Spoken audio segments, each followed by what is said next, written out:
La question de la fermeture des frontières que mon frère là est en train de dire, il n'y a personne ici qui vit la situation mieux que moi.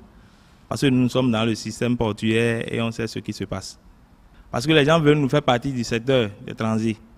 Ils ont sorti un décret où désormais il n'y aura plus de transitaires comme ça, il faut les sociétés. Et les sociétés de transit, il y en a combien? Et on dit que pour répondre au nom de transitaire, tu dois être engagé par une société de transit et déclaré. Voilà qu'on est des milliers à être dans le secteur et que les sociétés de transit eux-mêmes n'ont même pas la surface financière pour engager les gens. Tout ça là, c'est des questions de jeunesse qui se posent. Parce que lorsque, tel que la frontière là est fermée, nous qui avons l'habitude de faire les marchandises en transit sur le Niger, quand on parle des véhicules, aujourd'hui, vous faites le travail, vous gagnez seulement la prestation, vos bons retours sont perdus. Parce que si le véhicule ne passe pas par Manaville et que Benin Control arrive à flasher pour que ça rentre dans le système, pour qu'on sache que la marchandise est passée de l'autre côté, vous n'avez pas votre bon retour. Donc, on fait un choix aujourd'hui, gagner juste la prestation et laisser les bons retours, bon, en l'air.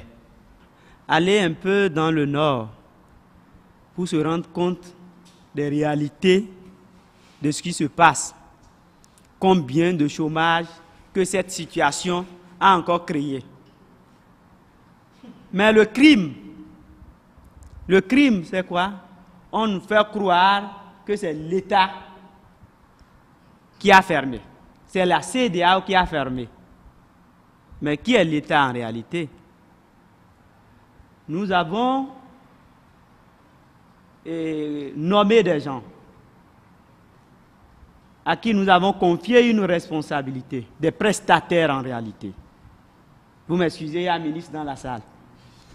Un ministre, pour moi, c'est un prestataire. Le chef de l'État, c'est un prestataire. Il est en train d'accomplir une œuvre que nous lui avons confiée. Mais vous imaginez, vous pensez comment on peut quand même prendre certaines décisions qui concernent notre vivre ensemble sans nous consulter, sans prendre notre avis.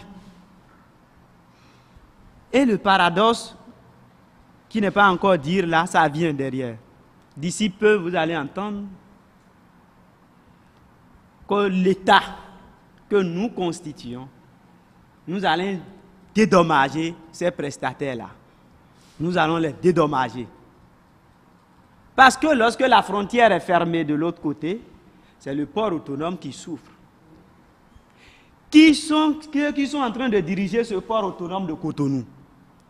Quelles sont les structures qui sont là? Qui est le patron de l'entreprise qui dirige le port autonome de Cotonou? Il y a un contrat qui est rompu.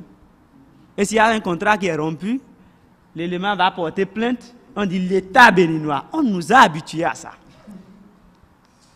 Donc, les petits impôts là, que nous continuons, nous allons prendre ça pour dédommager nos prestataires. Voilà que nous sommes des employeurs. Nous allons dédommager nos employés. D'ici peu, nous allons en venir là. Nous sommes en train de suivre ces informations-là de près. Et je sais d'ici peu là, ils vont le faire sortir parce que c'est sans honte, sans vergogne, ça ne leur dit rien. C'est nous qui l'avions décidé ainsi. Nous avons décidé de confier notre destin à certaines personnes où la dignité n'a pas sa place.